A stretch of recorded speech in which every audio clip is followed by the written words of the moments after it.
11 महीने तक वहां पर रहे, गड्ढे खोद दिए गए, कीले गाड़ दी गई, बैरिकेटिंग लगा दी गई, तार लगा दी गई, सब कुछ तोड़ते ताड़ते वहां तक गए। उन्हें कुछ मजा आ रहा था भाई, अपनी जान पे खेलते। 11 महीने तक वहां रहे, 750 किसान शहीद हुए। कोई एक बोल निकला किसी का? जो बड़े बड़े इसमें सेंटर में बैठे हुए, सुब्रमण्यम स्वामी को भारत रत्न दिया गया। C2+50 फॉर्मूला लागू हुआ गया, उन्होंने अपने संकल्प पत्र में लिखा था, और सुप्रीम कोर्ट में हल्फनामा दाखिल करके हम इस स्थिति में नहीं है। ये चीज है। खाद कितने का जा रहा है भाई? यूरिया 40 किलो तो वैसे ही हो गया।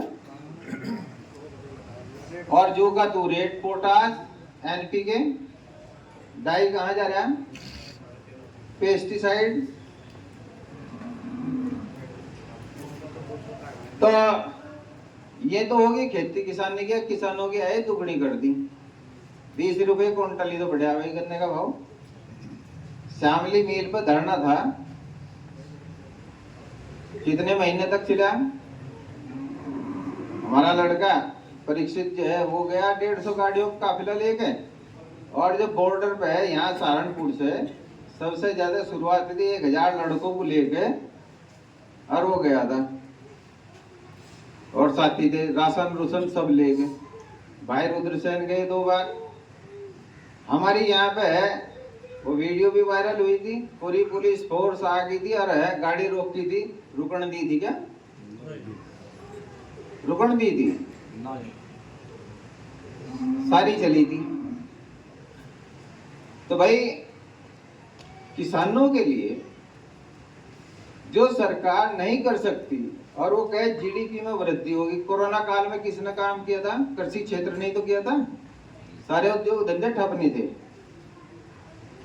दुकान खुले थे, सारे के सारे राशन पर टूट के पड़े थे।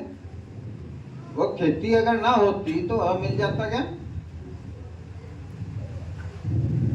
तो कोरोना काल में देखते हुए जो खेती है, मजदूर है गांव के अंदर, वो भी एक किसान का ही स्वरूप है। गोंडा बाड़ी करे, गहरा भर ले के होगा, और वो कहता मेरा हो गया। किसान भी नहीं कर सकता, उसे रोक सकता कि ये उसका है या नहीं है। जब दांती लगे तो वो भी उसी का स्वरूप है। तो ये आंदोलन करें, कोई कहता था जाट आंदोलन के नाम पे, भाई वो केवल उन्हीं के नाम पे लिखा जा जो भी कानून, या उनको फायदा होगा सिखों के नाम पे या किसी के भी नाम पे, वो तो तमाम लोगों को फायदा देने वाला है। हमारी लड़ाई लड़ रहे, किसान की जेब में पैसा होगा, मजदूर की जेब में पैसा होगा, छोटे दुकानदार की जेब में पैसा होगा, तो थोक व्यापारी की होगा। और खरीदारी जब बढ़ेगी, सर्कुलेशन होगा मुद्रा का, GDP तभी बढ़ती है। सीधा सा फार्मूला है। तो नीचे से चलेगा। आज अडानी और अंबानी, ईस्ट इंडिया कंपनी जिस तरीके से भारत के अंदर आई थी, उसी तरीके से ये अडानी और अंबानी के हाथों में जान लग रही। ये हाईवेज बन रहे, जमीन ये सोचा कि मेरी भी जमीन चली जाए। आखिर क्यों हो रही है नौबत? अगर भाई मेरी जमीन चली जाए, क्योंकि खेती में किसानों को ही पता क्या है। कितने किसान हैं जो किसान क्रेडिट कार्ड 1 हफ्ते के लिए अपनी कमाई में से 1 हफ्ता बैंक में रख दे? बताओ आप लोगों में से कितने होंगे? है कितने? 10% कमीशन और उल्टा पलटी विड्रॉल फॉर्म पे पहले साइन करा लें। करावे? GST होगी, 20 लाख करोड़ रुपया GST का संग्रह हो रहा है 1 साल के अंदर। और जो 65% GST है, जो 50% सबसे गरीब आदमी है, यानी ये 130 करोड़ बताओगे जनसंख्या, 140 करोड़ बताओगे, तो इसकी आधी 13 लाख करोड़ रुपया सबसे गरीब है, वो GST दे रहा। 6,40,000 करोड़ GST मध्यम वर्ग दे रहा है 32%। और जो 3% अमीर है वो सिर्फ 60,000 करोड़ जो है वो जीएसटी दे रहा है। इस चीज को तो नहीं कोई समझ रहा होगा।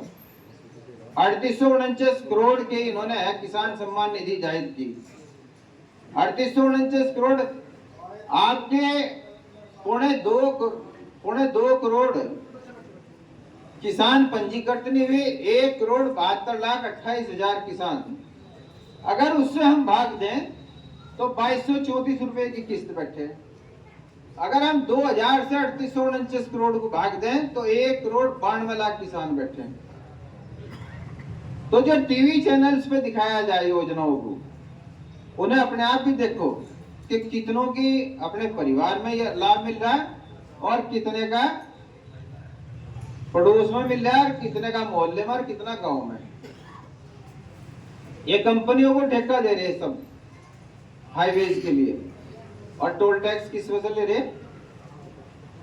बताइए। ये हाईवेज है ना, ये फटी फटी सड़कें, मरम्मत भी नहीं हो रही। आज सत्ता से बाहर रहते हुए भी अधिकारी क्यों सम्मान करता है हमारा? उन्हें पता है कि ये परिवार कभी गलत काम जो है किसी के लिए नहीं करता, फोन पे ही सम्मान करता है। सत्ता से ज्यादा नहीं तो कम भी नहीं चल रही भाई। और खास तौर से जो आप लोग हैं